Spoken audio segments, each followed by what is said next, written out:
Masih dari bidang pendidikan, pemirsa, menyikapi kekisruhan penerimaan peserta didik baru di jenjang sekolah menengah atas di Badung tahun 2018 ini, pemerintah Kabupaten Badung akan membangun 2 sekolah menengah atas negeri baru.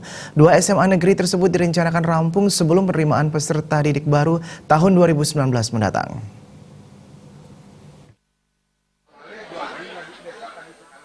Beberapa hari lalu sempat terjadi kekisruhan penerimaan peserta didik baru PPDB di Semarang 1 Abian Semal. Hal itu terjadi karena ratusan siswa tamatan sekolah menengah pertama tidak tertampung di sekolah negeri. Menyikapi permasalahan penerimaan peserta didik baru tersebut sesuai kesepakatan dengan pemerintah Provinsi Bali, pemerintah Kabupaten Badung akan membangun SMA negeri di Kecamatan Abian Semal dan Kuta Selatan dengan menggunakan aset tanah milik provinsi.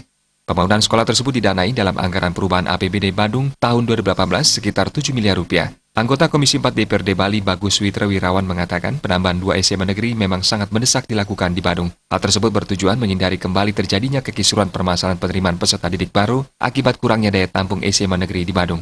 Besar sekali, makanya kan kemarin sudah ada wacana itu, memungkinkan tidak gitulah. Nah akhirnya Bu Kades kan memberi solusi kemarin hanya menambah kelas yang memungkinkan. Ya makanya waktu kejadian kisruh di Abian Semal itu kan akhirnya kita sepakati ada penambahan kelas. Nah, karena ada instruksi juga dari gubernur, tidak ada anak yang tercecer, tidak ada anak yang tidak diterima di sekolah, kan begitu. Nah itu kita sikapi. Jadi syukurlah sudah teratasi. Nah kemudian sekarang ini sudah aman, kan gitu.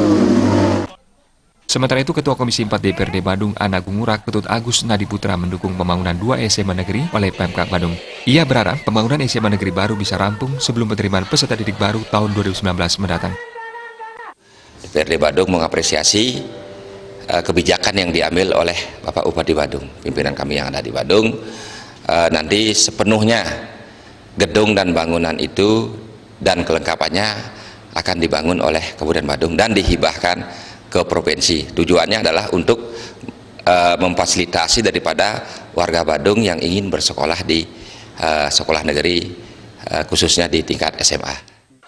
Pembangunan fisik dan sarana prasarana 2 SMA negeri baru tersebut akan sepenuhnya ditanggung oleh Pemkab Badung. Sementara tenaga SDM dan guru merupakan sepenuhnya tanggung jawab pemerintah Provinsi Bali. Suparyana dan Angga, Bali TV.